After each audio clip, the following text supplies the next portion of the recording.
Salut à tous les amis, j'espère que ça va et que vous avez la forme. Je vous souhaite la bienvenue sur ce nouveau vlog, un vlog d'hiver, un vlog où il fait froid. Nous sommes le lundi 5 décembre, je vais au CrossFit sous un froid de canard, il fait moins 0,5 degrés et j'emmène la voiture au garage tout à l'heure pour la révision. Et heureusement qu'elle a 4 roues motrices parce que dans les ronds-points ça glisse. Apparemment il y a eu un accident aussi ce matin. Donc voilà, ça fait le bonheur des carrossiers, ce temps-là, en général. Qu'est-ce que je voulais vous dire cette semaine? Je voulais profiter du vlog, justement, pour vous parler de la différence entre le point de vue d'un salarié et le point de vue d'un entrepreneur. Donc je mets un disclaimer au début de cette vidéo. Bien entendu, je ne veux pas opposer les salariés aux freelance ou aux entrepreneurs. C'est pas le but du tout de la vidéo. Voilà, c'est juste de donner un autre regard sur tout ça. Et voir à quel point en fait quand on est salarié on est aussi la vache à lait et voilà. Alors bon, je suis très conscient que le point de vue de salarié est excellent pour débuter, pour emprunter, bien entendu. Le but de cette vidéo, je le répète encore une fois, c'est pas de cracher sur le salariat. On est super content de trouver un CDI quand on veut commencer à investir. C'est hyper important et on en a bien besoin. Dès qu'on est en CDI, ça va faciliter pour avoir des crédits, c'est sûr et certain. Donc c'est un très très bon outil. On n'est pas obligé d'être entrepreneur toute sa vie, mais on n'est pas obligé d'être salarié toute sa vie non plus. Et qu'est-ce qui m'amène à vous parler de ça? C'est que récemment, j'ai eu la discussion avec une personne qui est salariée et qui gagne très bien sa vie, qui prend 10 000 euros par mois, 120 000 euros par an, voilà, net, et qui me disait mais ça sert à rien d'investir, ça sert à rien d'investir quand tu gagnes 10 000 euros par mois. Et grosso modo, sous-entendu, investir c'est pour les pauvres, quoi, c'est pour les gueux. Quand tu prends 10 000 par mois, t'as pas besoin d'investir. Alors certes, 10 000 euros par mois, c'est vraiment beaucoup d'argent. On va pas se mentir, c'est très très bien, c'est un excellent salaire. Mais moi j'y vois quand même plusieurs points de fragilité. Le premier, c'est que déjà, toutes tes sources de revenus proviennent de la même source de revenus. C'est-à-dire que tu as une source de revenus. Si elle s'arrête, tout s'arrête. C'est le carrosse de Cendrillon qui redevient une citrouille, quoi. Et ça, faut en avoir conscience. Si demain, je sais pas, tu fais une connerie dans ton taf, ou ton employeur, ta tête ne lui revient plus, ou tu es racheté par des Chinois ou des Américains, et il y a un plan social, tu dégages, du jour au lendemain, bon, tu vas avoir le pôle emploi plafonné au maximum, ça va durer 2 ans, mais si tu retrouves pas un taf aussi bien payé, eh ben, compliqué, quoi, voilà, le rêve s'arrête. Ensuite, la deuxième chose que je vois, c'est que tu vas payer beaucoup d'impôts là-dessus. En général, quand tu gagnes 120 000 euros par an, je pense que tu payes bon poids 20 000 balles d'impôts. Donc de 10 000 euros par mois, tu redescends à 8 000, ce qui est toujours exceptionnel, hein, c'est un très très bon salaire. Mais si tu te dis, voilà, moi j'ai 8 000 euros par mois, je snob les investisseurs, j'ai pas besoin d'investir, quand on a un bon salaire comme moi, on n'a pas besoin d'investir. Bon, tu vas faire 100 000 euros net par an, sur 10 ans, tu auras encaissé 1 million d'euros. Encaissé, je dis, pas gardé, hein. Donc si tu as un gros train de vie que tu dépenses les 3/4, eh ben, il va te rester 250 000 euros au bout de 10 ans. Bon, voilà, quand tu en as gagné 1 million, c'est quand même dommage. Alors que quand tu es entrepreneur, même avec un salaire de 2 000 euros par mois, par exemple, tu peux faire largement plus que 1 million d'euros de patrimoine net sur 10 ans. Bien plus que ça. Et ton patrimoine net que tu auras accumulé sur 10 ans, lui aussi va te rapporter des intérêts composés, et ainsi de suite, et ainsi de suite. Et ça s'arrête jamais. Si tu as réussi à faire 1 million d'euros de patrimoine net en 10 ans qui travaille pour toi, lui, il va te rapporter, sans rien faire, à 10%, 10 000 euros par mois, ou en tout cas 8 000. Aux impôts près, on est bien d'accord, hein, il faudrait retirer la flat tax et ainsi de suite, mais le salarié, il paye aussi des impôts. Et ça s'arrête jamais. Et avec la magie des intérêts composés, 10 ans après, c'est pas 1 million, c'est 3, 4 ou 5 millions. Donc, et si tu continues bien sûr de travailler, hein. Si tu fais marcher que les intérêts composés, ce sera peut-être plutôt 2 millions, ton patrimoine il va doubler. Si tu continues de travailler, forcément, ou d'investir en tout cas, ça va encore et encore plus gonfler. Donc la première chose dont je voulais parler dans cette vidéo, c'est ce biais cognitif de certains salariés qui gagnent beaucoup d'argent en France et qui pensent qu'ils n'ont pas besoin d'investir. Au contraire, vous gâchez tout. Quand on a la chance, entre guillemets, parce que quand on gagne 10 000 euros par mois, c'est pas que de la chance, hein, on est allé le chercher cet argent. Mais quand on est capable de générer 10 000 euros par mois grâce à son salaire, c'est un crime de ne pas investir. Au contraire, il faut essayer de ne pas indexer son train de vie sur ses revenus, rester avec un train de vie modeste et investir au maximum. Et là, en 10 ans, on peut faire 4, 5, 6, 10 millions d'euros. On peut vraiment plier le game avec des revenus comme ça. Et ensuite, on peut choisir de continuer ce boulot-là si ça nous plaît, ou l'arrêter, mais en fait, on a le choix, on reprend le contrôle. Donc ça, c'était la première chose dont je voulais parler.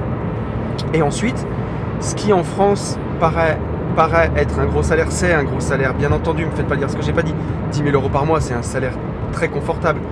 Mais voilà, une fois qu'on va payer les charges, ce dont il faut se rendre compte, c'est ça. C'est la différence entre un salarié et un entrepreneur. Prenons cet exemple-là, de l'entrepreneur qui gagne 10 000 euros par mois. Pour qu'il gagne 10 000 euros par mois sur ses niveaux de salaire, ça veut dire que son 10 000 euros net, je parle, ça veut dire qu'il a touché à peu près 12 000 euros bruts et que son patron a payé 8 000 euros de charges patronales. Donc en gros, son patron sort 20 000 euros pour que le salarié en touche 10. Sur les 10 que le salarié touche, il va donner 2 000 euros d'impôt à l'État, son impôt sur le revenu. Et sur les 8 000 euros qui lui restent, il va donner 20% de TVA. Donc ça doit donner à peu près sur 8 000 euros, 1 600 euros. Donc sur notre salarié, sur 20 000 euros de richesse qu'il a produite, il lui reste vraiment à lui dans sa poche chaque mois 6 400 euros. Donc si vous faites le calcul, 6 400 divisé par 20 000, on est à pas loin de 70% d'impôt. Et en plus de ça, dites-vous que son patron, il a margé sur lui. Forcément, il n'est pas bénévole. Donc ça lui a coûté 20 000, mais peut-être que le salarié a produit 30 000 euros de richesse. Et c'est ça la différence. C'est que salarié à 10 000 euros par mois, net, dans ta poche, il te reste 6 400. Voilà, vraiment pour toi, une fois que tu as payé tes impôts sur le revenu, une fois que tu as payé ta TVA, il te reste 6 400. Et tu as produit grosso modo 30 000 euros de richesse. Encore une fois, c'est des chiffres à la louche. Voilà, allez pas chercher la petite bête. Mais ton patron, il a margé sur toi, il va pas marger de 1000 balles, ton patron, il marge de plus que ça. Surtout sur des salaires pareils. Donc ton patron a margé 10 000 euros sur toi, il a dépensé 20 000 pour pouvoir t'en donner 12. Sur les 12, toi, tu as payé 2 000 euros de charges salariales, il t'en reste 10. Tu as payé 2 000 euros d'impôts, il t'en reste 8. Tu as payé 20% de TVA, il te reste 6 400. Tu produis 30, il te reste 6 400. Quand tu es entrepreneur, tu produis 30 et là-dessus, tu peux faire passer toutes tes charges qui sont inhérentes à ton activité déjà.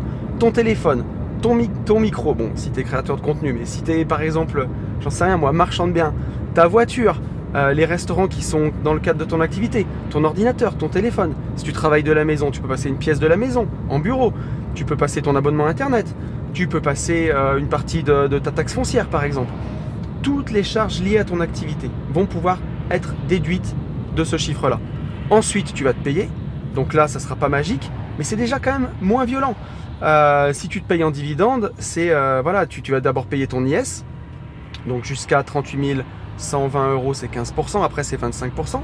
Donc tu auras déjà ton bénéfice qui sera amputé de 25%. Et ensuite, tu vas repayer 30% de flat tax. Mais tu ne payeras pas d'impôt sur le revenu. Donc ça te fait plus que 50% d'impôt. 50, c'est pas 70 quand même.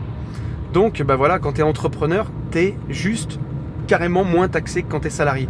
Quand tu es salarié, avec un gros salaire en plus, c'est limite la pire situation que tu peux avoir. C'est là où tu te fais traire, quoi. 70% d'impôt. C'est comme dans Matrix. Je ne sais pas si vous vous rappelez de Matrix, mais vous vous rappelez sûrement de Matrix, mais le discours de Morpheus, où il montre à Neo en fait quelle est la réalité, quoi, et que les êtres humains sont des piles. Et donc, quand tu travailles et que tu donnes 70% de ton salaire à l'État, c'est ce que t'es. T'es une pile en fait. Voilà, t'es une pile. T'es du carburant. Tu sers à faire fonctionner le système. Alors que quand tu es entrepreneur, bien sûr, tu vas payer beaucoup d'impôts. On en paye beaucoup, mais il t'en reste quand même un peu plus que quand tu es salarié. Donc encore une fois, cette vidéo, c'est pas un clash contre le salariat, ce serait n'importe quoi. Moi-même, j'ai déjà été salarié et j'étais très content d'être salarié quand j'ai commencé. Quand tu es salarié avec des niveaux de revenus comme ça, à la banque, c'est red carpet, quoi. Tapis rouge pour que tu empruntes. Tu es reçu avec le petit café, tu peux emprunter, donc profites-en. Au lieu de te dire, ça sert à rien que j'investisse quand je prends 8 000 par mois, sécurise ton avenir, profites-en, c'est une chance. Le mot chance, prenez-le avec des pincettes, hein, parce que la personne qui gagne 8 000 euros par mois ou 10 000 euros par mois, c'est pas un hasard. Mais si tu as réussi à être suffisamment intelligent pour arriver à avoir un taf où on te paye autant, pousse le curseur de l'intelligence jusqu'au bout, quoi. Va au bout de la démarche, et investis massivement pour pouvoir te dégager une indépendance financière. Vois un peu plus grand. pense à tes enfants, à ce que tu vas laisser derrière toi. Et voilà, les Rothschild, ils ont commencé par créer une dynastie comme ça. Hein, et aujourd'hui, la holding des Rothschild, c'est la plus vieille qui est matriculée au RCS de Nanterre. Elle a 300 ans, leur holding. Et ils se le passent de père en fils comme ça, en ayant réussi de père en fils et en fille, enfin en famille quoi, mais en ayant réussi à transmettre ces valeurs-là. Et je trouve ça magnifique. Donc voilà, c'était un petit peu l'idée de ce dont je voulais parler aujourd'hui. Si tu es salarié, si tu gagnes un gros salaire, ne snob pas les mecs qui gagnent 2000 balles par mois et qui passent leur temps à investir, parce que le temps leur donnera raison.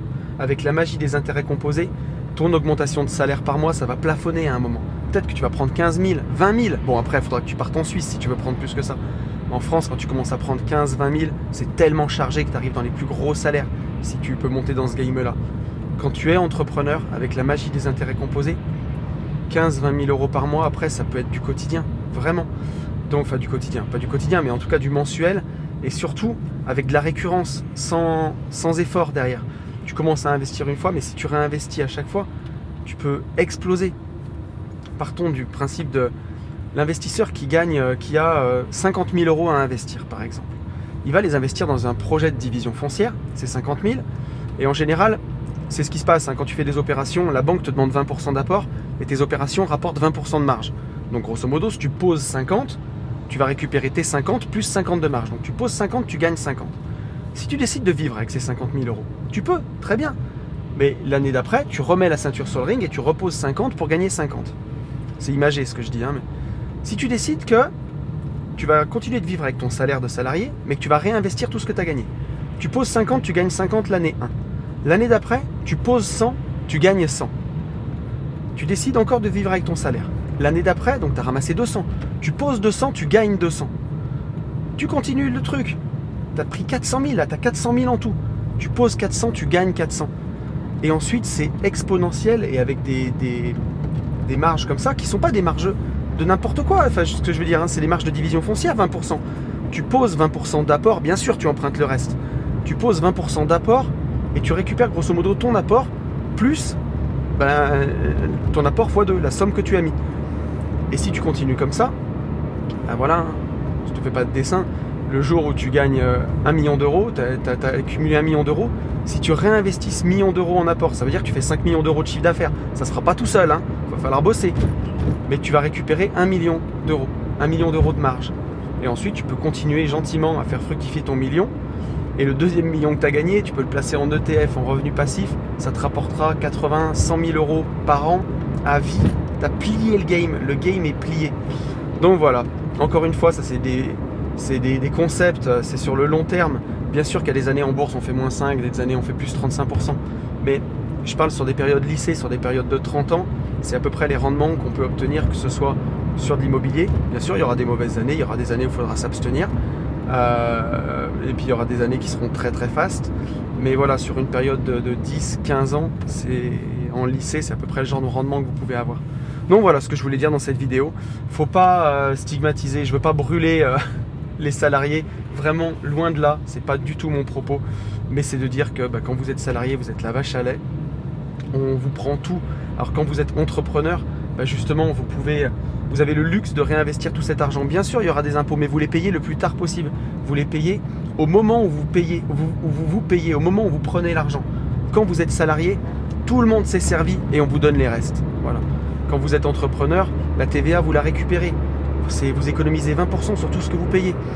Bien sûr qu'il y a en activité avec la boîte, on ne parle pas de faire de l'abus de biens sociaux ici, mais vous avez saisi l'idée.